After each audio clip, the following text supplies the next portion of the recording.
Welcome back. If you're planning to study in Australia for February 2026 intake, this video is actually the complete visa guide for you. Not just visas, we have so many things that you need to know in this video.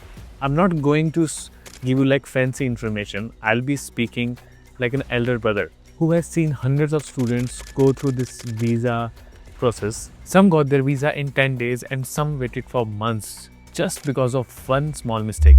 So today let's talk about everything that you must remember for the 2026 intake. For now, February intake, visa process, documents, genuine student tests, health checkups, funds, and what to do before and after getting your visa. By the end of the video, you will exactly know how to prepare and avoid the most common mistakes that lead to the refusals. So sit back and let's start.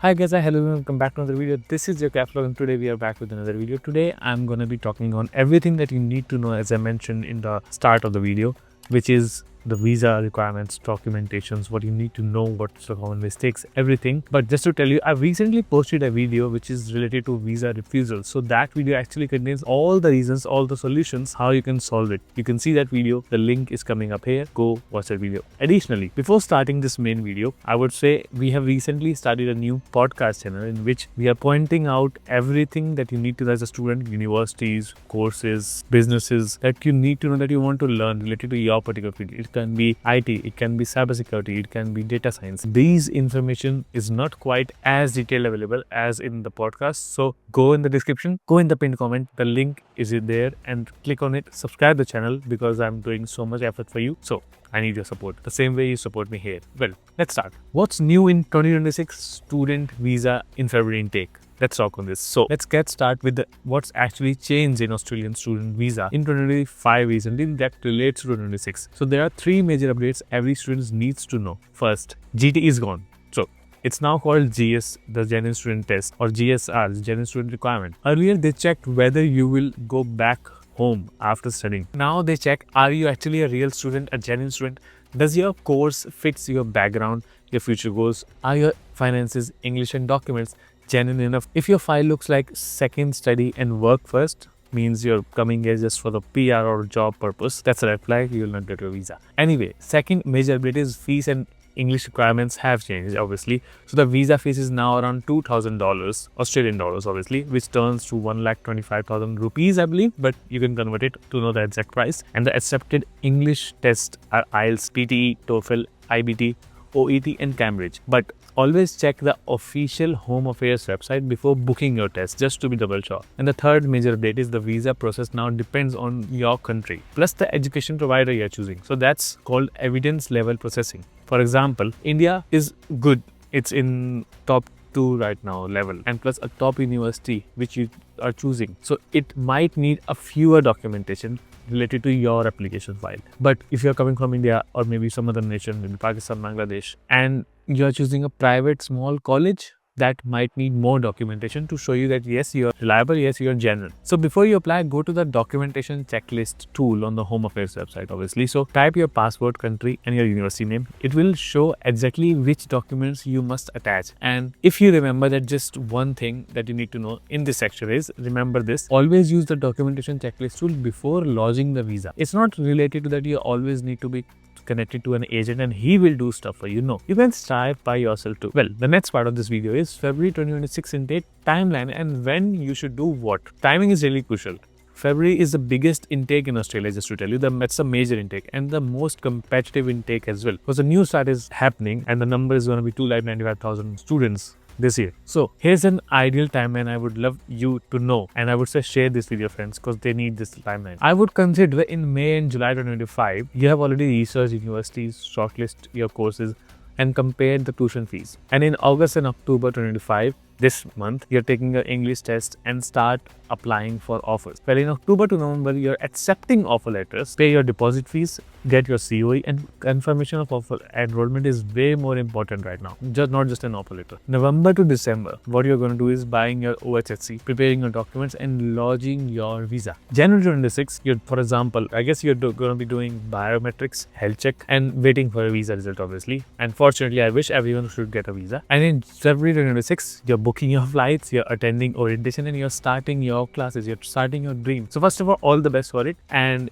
in this journey, if you have any questions, I'm here for you. So keep subscribe this channel and DM me on Instagram, because I have the platform so that you can talk to me directly. Or otherwise, if you want to talk to more students or get connected to more students, I have Telegram group. Link is in the pinned comment and it's also in the description. And the group almost has 4,000 people, and there are students and other like tourists and other visas holders who came to Australia and get connected to each other through that particular platform. So you can use it obviously. Well, before starting the next part, I just want to add this, that most students get stuck before they apply. So that's too late, right? If you apply in January, your file might be delayed 6 to 10 weeks, can be, because other people are already in the queue. So for now, I would say start early. Well, coming back to the next part, the GSR, the Genuine Student Test, Genuine Student Requirement, I would say, how to pass it. So let's talk about the big one, the GSR or the Genuine Student Requirement. This is where the refusals actually happen. Officers read your statement like a story and they check 5 things. First, does your course actually fits your past studies or your work? Second, are you studying for growth or just for migration? Third, can you really afford your studies? Fourth, is your English valid and recent? And the last, is your immigration history clean and consistent? If your story makes sense, you're fine. And how you can actually write this GSR statement, I would say first, be specific, be clear. Connect your past studies to your future goals. Explain why this course and why Australia. Keep your language simple and not robotic. I know AI is here. Try not to use too many AI words, robotic stuff. They will know that it's not genuine and it's gonna be problematic for you. So if I'll give you an example could be like, I completed a Bachelor's of Commerce in India and worked 2 years in supply chain and now applying for Masters of Logistics at Deakin University, because it directly builds on my work experience and prepares me for a global career. So you're connecting, your study was Bachelor's of Commerce, which is a vast field in accounts kind of field. Becomes kind of Venn diagram. Then it connected to logistics because you worked in supply chain for 2 years, and then logistics masters you're applying. So you might even have a gap here, but still you're explaining and you have documentations as well. If you have worked, you have payslips as well. So you're connecting it. So that's it. No fancy English, no templates, especially no agent templates. Just be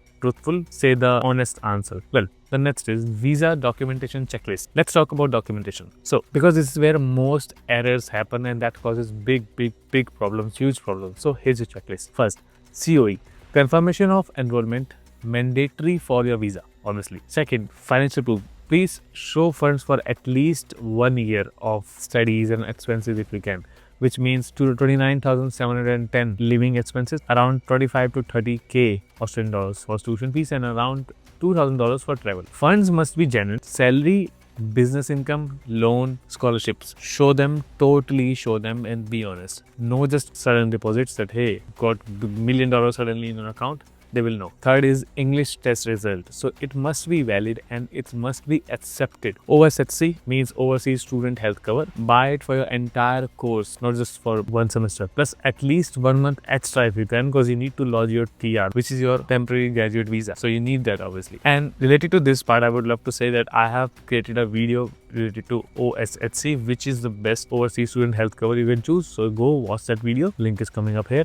You need that video because you can obviously know more about which one to choose and how does it actually work. Additionally, 5th point was passport and academic documents. Everything should match: spelling, dates, validity. A pro tip I can give you is keep your visa folder on your laptop. Make a folder, or make like an actual digital folder and a scanned folder. Digital is fine. Keep everything scanned, labeled, and backed up in your Google Drive with proper renaming. Please, before lodging, have this renamed. Well, some of the common mistakes and fixes I would love to talk. Let's be real. Here's why most students get rejected, gets refused. So I made a video already on this, but I'm giving you brief information. First, weak or fake stories. Your SOP does not match your history. Fix it. How? Write your own, make it personal, not by an agent. Next, fake or unclear funds. Fix it. How? Use stable accounts with 3 to 6 months of history. Another, expired or invalid English test.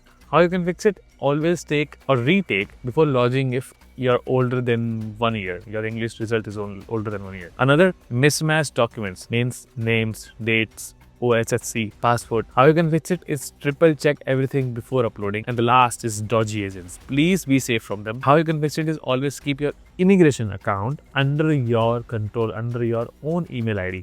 Don't let anyone else lodge your stuff without your access. You need to know what things are happening. A clean file is the biggest red flag for visa officers. They will just see it. Oh, nice guy, take the visa. And additionally, one more thing. Next point is health, biometrics and funds. After you lodge your visa, 3 steps come next, as I mentioned. So you have lodged your visa, you have done this much of this process. Now, biometrics, you will get a letter. Visit VFS Global within 14 days to give your fingerprints and photo. Another, medical exam. Book an appointment using your HAP ID to an approved BUPA or panel clinic, whichever it's there. You will need a chest x-ray and I guess general checkup, a body normal health checkup, unless you have a health condition. That's a separate case. Another is funds. Keep your money in the same account. Don't move it around. Tuck, tuck, tuck, tuck. No. Officers sometimes recheck during your assessment. So, for example, if you got your visa and you have suddenly just taken your money out, they can obviously check and you can have a big issue. I personally don't want you to have. Also, make sure your OSHC coverage starts from your arrival date. So when you're landing here, it starts from there. If it ends too early, your visa might be delayed. Now, finally, you got your visa. After your visa grant, you're so happy. First of all, congratulations, your visa is approved right now. What are your rights and rules that you need to know? Remember. So now your responsibility starts. First, you can only work after landing in Australia. You can only work 48 hours per fortnight during your study, unlimited during your break times. Another, you must keep 80% attendance and remain enrolled full time. Another, you must update your address within 7 days of moving. Next, don't switch to a lower level course. It can actually cancel your visa. I know there's so many people who do it, but they're checking it. People are getting reported. So I don't want to do much conversation into particular this topic. People might hate me for this, but it's true.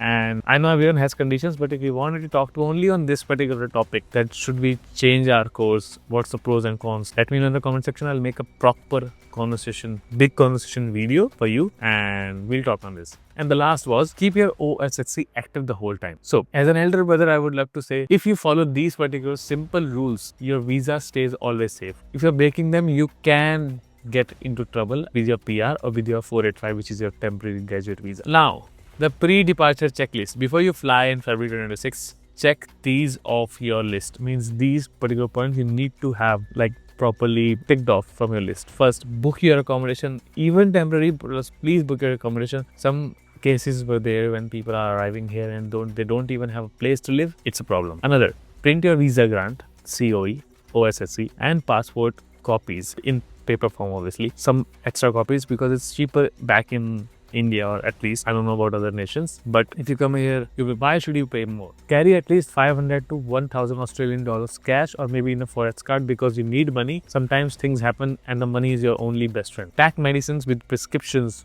please prescriptions, because you need those medications if something happens to you. Declare food or medicine item at customs if you are bringing them. Download essential apps like Uber, My Government ID, your city's transport app. And the last was save university helpline and emergency contact numbers. You never know what can happen anytime. Now, arrive 10 to 14 days before orientation. People ask me, hey, can I arrive before my class starts? Yes, but it should be obviously after the date your visa starts. If my visa is starting from 1st of February, my classes start at 15th of February. So I can definitely come on 2nd of February. It's fine. But you cannot start working, just to tell you. You cannot start as a part-time job stuff. It gives you time to just settle and breathe before your classes start because that's a totally new environment for you. That's why. So, some quick questions that I want to mention here because you ask me these questions. Let's answer them. I get every day these questions. First, do I need to show funds if the checklist didn't ask? I would say not always, but always keep them ready. Officers may ask.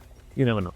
Another, how long does visa take? Oh my God, I get this question every day. Every day, 10 to 20 people ask me this question. So, now I'm answering. Usually 4 to 10 weeks, but depend on the file. And there's no person in the world can answer this question. When will I get the visa? I'm not Astro Talk, not marketing, but just saying, I don't know. Apply early to avoid delays. That's the best I can say. Can I work full time? Only during breaks or if you're doing a research degree, obviously in PhD. Can my spouse come with me? Yes, but you'll need to show extra financial proof for her or him. Is February intake a good idea? Yes, it's the main intake. It's the biggest course choice you can ever make, and it's, I would say, easier accommodation choices are also available in that time. There was all the information that I think you need to know related to February intake. Make sure to share this video to people because they need so much information that's right now changed and they might even not think about it. I know the whole process can be overwhelming. Visa fees, funds, biometrics, GSR, deadlines. But the truth is, Australia is not rejecting students. It's just filtering for the genuine ones right now. If you prepare early, you're honest, documentation are consistent, you will make it. And I would say don't panic, don't copy others. Yes, tell your real story, let your hard work speak for you. If you're wrong somewhere, you can obviously ask people, but get inspiration, not just copy them. Share it with your friends, share it with your people. You need this video. Like this video if this video helped you in any way. Subscribe to the channel. I'm trying to help you in so many ways. Subscribe to another channel which I made for you for podcast. If you come here, let me know in the Instagram DM. I will meet you. If you're coming to Melbourne, I'll meet you personally. And if you're coming to RMIT, most probably I do always in every intake I go and talk to people. So we can obviously meet and comment, do everything, follow all the links. See you there in the next video. I have more topics to make. Like, share and subscribe to the channel. This is KapsLock signing off.